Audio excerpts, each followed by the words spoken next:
So in Econ 151, understanding the global economy, we spent quite a bit of time talking about opportunity cost.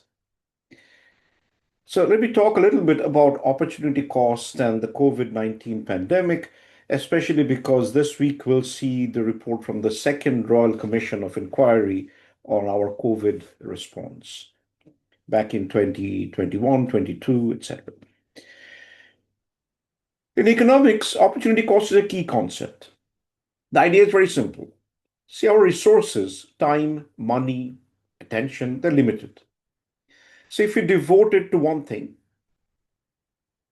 we are not devoted to something else. So the time you spend watching TikTok, you're not doing something else. Maybe sleeping, studying, watching TV, listening to music.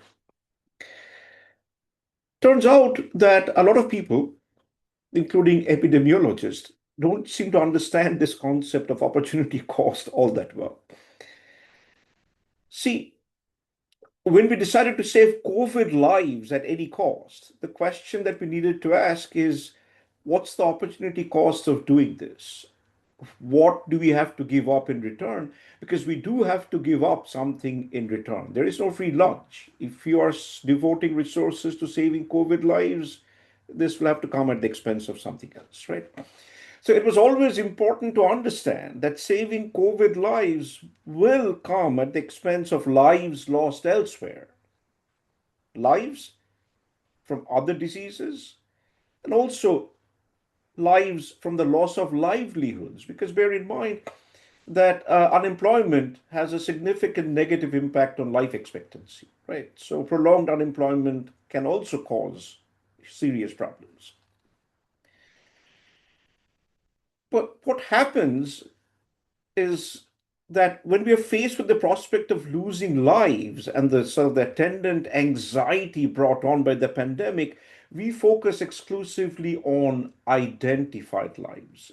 What does that mean? That's just jargon. That means these are lives that we see in front of our eyes, people losing their lives right in front of our eyes, right?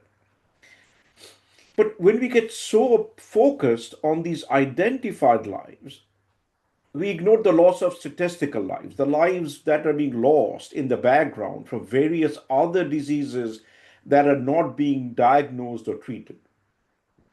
Blood pressure, cancer, all kinds of other things. So when we devoted all our resources to saving COVID lives, we kind of decided that, oh, well, these other deaths were acceptable. Now, maybe. So it was fine to say, okay, on balance, this is okay. But it was not fine to say that saving COVID lives will not come at the expense of saving lives elsewhere, right? Elsewhere, I've talked about the fact that globally, millions of kids missed out on routine vaccinations, and this has led to a spike in diseases like diphtheria, measles, and polio around the world. But these deaths register less on our collective psyche since they're kind of diffuse, scattered all over the place, happening in the background, not reported in the same breathless manner by the news media, and so we kind of, ignored those deaths. Framing matters. The way information is presented matters.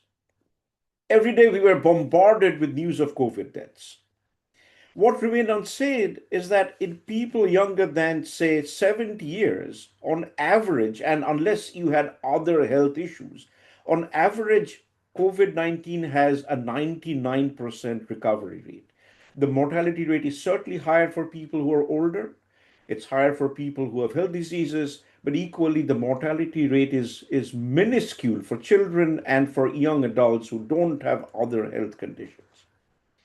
What that really means in some senses is that effectively the mortality rate is about 7 per 1,000. Let's say 10 per 1,000 people, right?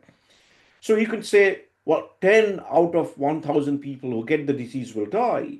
Or you can say, well, 990 people who get the disease out of 1,000 will survive, will be fine, right? But stating that 10 out of every 1,000 people who get the disease will die sounds a lot more scary than saying, well, 990 people out of 1,000 will live. So let me give you an example. So in late 2020, in the New York Times, and I read the New York Times a lot, there was a big headline.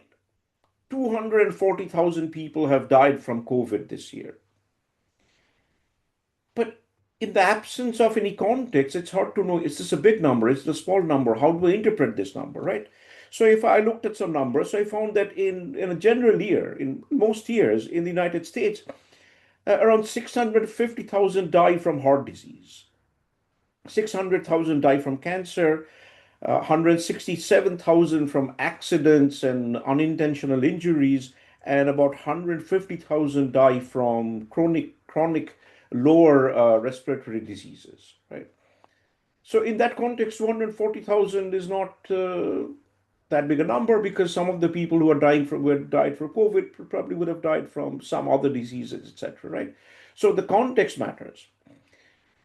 So elsewhere, I've talked about the many flaws in the way we tried to address the COVID pandemic. I'll not talk about it here. So I'm looking forward to the Royal Commission report. Let's see what they have to say. I made a submission to the report. I'm keen to hear what they came up with. Talk soon. Bye.